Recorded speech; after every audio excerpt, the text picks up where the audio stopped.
Welcome to today's service from Newcastle Unitarians. We warmly invite you to sit comfortably and enjoy readings and poetry given by members of our congregation. There will also be hymns and music. Feel free to join in. I will now invite Ben MacLeod to light our chalice. As I light this candle, let us all hold ourselves in our hearts for a moment. Let us view ourselves with friendliness. Let us view our worries with kindness. Let us view our own suffering with compassion. Hold compassion in your heart yourself and for all of us, doing our best to get through this pandemic. And remember, we are not alone.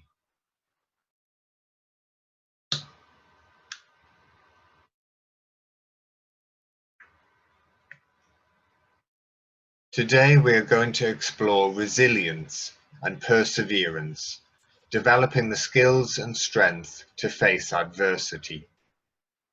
Guest House by Rumi. This being human is a guest house. Every morning a new arrival. A joy, a depression, a meanness, some momentary awareness comes as an unexpected visitor. Welcome and entertain them all, even if they're a crowd of sorrows who violently sweep your house empty of its furniture. Still treat each guest honourably. He may be clearing you out for some new delight. The dark thought, the shame, the malice, meet them at the door laughing and invite them in. Be grateful for whoever comes, because each has been sent as a guide from beyond. Have been taken away, he writes. You may be finding you ruminate on your concerns more. Simple things that didn't bother you before lockdown suddenly seem to cause immense worry. And you may find you are on an emotional roller coaster, up one moment, down the next, then gripped by fear again. How then do we deal with this onslaught of fear? A start is showing kindness to ourselves. The Rumi poem we enjoyed earlier encourages us to make friends with our emotions, whatever they are. We may well be experiencing a much wider range of emotions at the moment, or possibly simply more emotions in a shorter space of time than normal, especially fear. Allow yourself to feel these things with an attitude of kindness towards the feelings and yourself. Rumi tells us, the dark thought, the shame, the malice, meet them at the door laughing and invite them in. When you treat your emotions as friends, you encourage your mind to treat yourself with more kindness. When you reject your emotions, when you push away the difficult feelings, you reject a part of yourself. And this means that in essence you are saying to yourself, I love you conditionally. I only like you when you are feeling nice, and I don't love you anymore when you are feeling bad. Unconditional, loving compassion is a key to feeling more comfortable in your own skin, and that comfort is a key to feeling more stable and calm in the world, pandemic or not. John shared an extract from the Rumi poem in his article because he feels that it celebrates the power of mindfulness and being open and alive to all emotions, whether positive or negative, and seeing what they say. It is human to suffer and to feel joy. It is human to experience a full range of emotions, sensations, and thoughts. The first step towards feeling stronger in the storm is an acceptance of this truth. Resilience. In a recent interview, neuroscientist Richard Davidson, founder of the Center for Healthy Minds and author of the book The Emotional Life of Your Brain, defined emotional and psychological resilience as the speed with which you recover from adversity. To simplify the idea, a highly resilient person recovers quickly from a stressful experience. A less resilient person takes much longer. This pandemic definitely counts as a stressful experience for most of us, especially if it's causing us to dwell on our worries and ruminate more. When we fail to recover quickly from adversity, our reactions linger. And when they linger, it can be toxic, particularly when accumulating over time.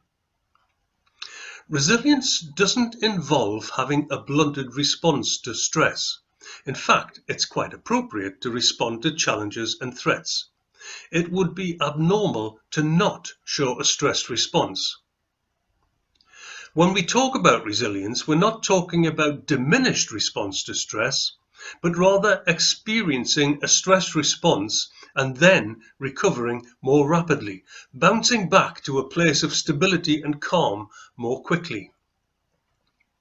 Anne Alexander, writing for Mindful magazine last year, admitted that she used to think resilience was a kind of toughening up, a leathering or weathering of our inner and outer resources that hardened our weaknesses and made us less vulnerable to the slings and arrows in life. I've come to see that resilience is the opposite. It requires mental suppleness, flexibility, and a raw vulnerability that allows us to dive deeply into our psyche, especially the broken places, and see ourselves, our thoughts and feelings, our beauty and longings, hurts and wounds, shadows, worst delusions and misdeeds, and to hold all of that with compassion, curiosity, and loving care.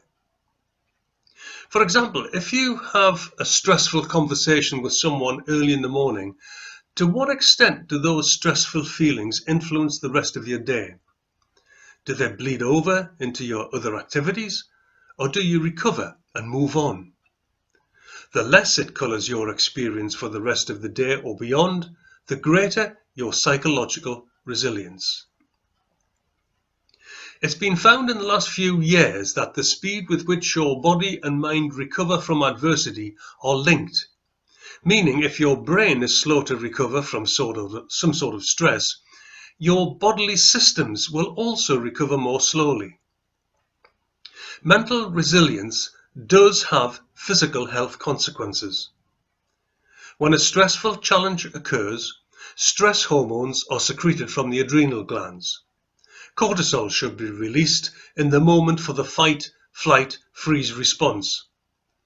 But cortisol shouldn't remain elevated, even for one day.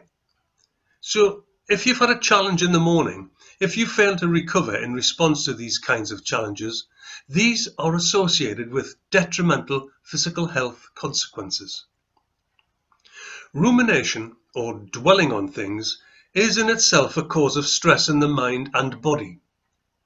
Ruminating over our concerns, over the past, over the future, over the present in terms of this pandemic, cause a stress response, and in fact, this kind of thought process is our default mode. But the good news is you can retrain your brain.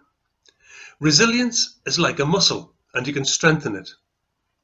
Sitting quietly when you're feeling a difficult emotion and examining that emotion with kind curiosity trains your brain to be comfortable with discomfort, especially if you make it a regular practice. This comfort with discomfort widens your zone of resilience or your window of tolerance.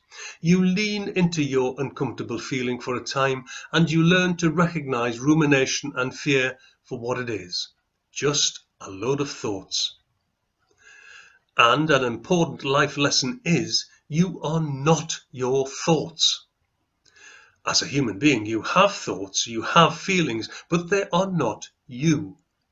Training your mind to see your difficult feelings with kindness gives us a new relationship with our emotional experience, one in which we are not slaves to our worries, to our fearful thoughts. Developing an observational quality towards our inner turmoil gives us some distance, known as decentering in psychology. And in that gap, in that distance, a non-judgmental calm can arise. Why not give yourself that gift? If we can take anything away about ways to cultivate resilience at this time, whether during lockdown or at any other point in life, perhaps take this. Be kind to yourself. Make friends with your feelings. Be here now. Many thanks to neuroscientist Richard Davidson in interview with author and mindfulness teacher Fleet Mole for the main body of this address, as well as mindful.org. We will now have a short meditation. This is called Hand on Heart and is also taken from mindful.org. Hand on Heart is a practice that can help you respond skillfully to distressing events. You can do it quickly, many times a day if need be, to bring calm and awareness to your experiences. First, place your hand over your heart so that you feel the warm touch of your hand on your chest. This can help to release oxytocin, the friendliness, bonding and calming hormone. Sit comfortably, with your feet on the floor if you can. Begin to breathe more slowly, more gently, more deeply. Imagine that you're breathing into your heart.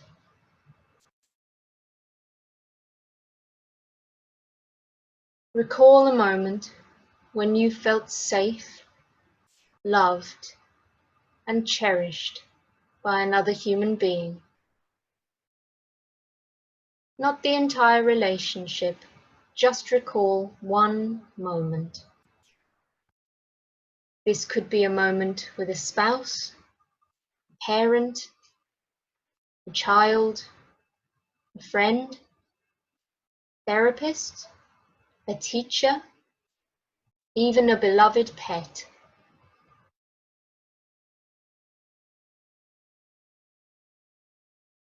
Let the warmth of this moment wash through your body as you remember.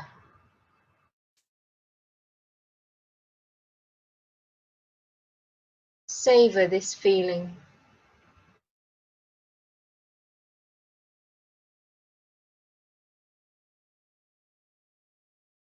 Recall the feeling of being loved and cherished and cared for.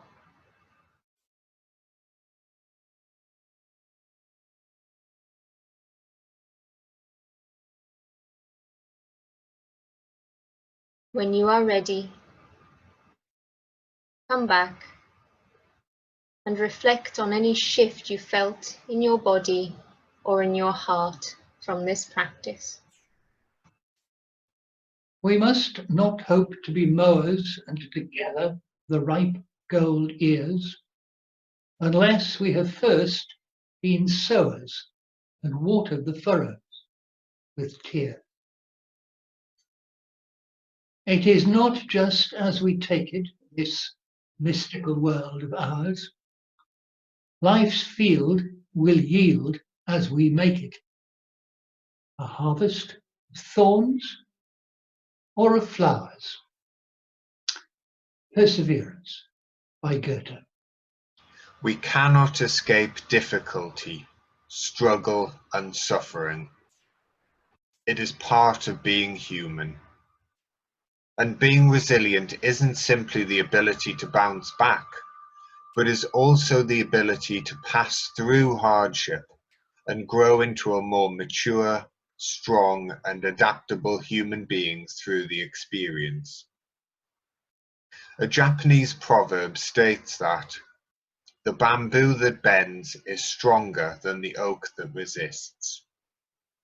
Bamboo bends, adapts, flexes with the wind, with changing circumstance. It does not break in the storm. The oak, trying to hold steadfast to its certainties, trying to only be what it is now and not be something new as the storm rages, may fall. Be more bamboo. Let us end on a blessing. May you be gentle with yourself. May you be kind to your emotions. May you bend with the storm.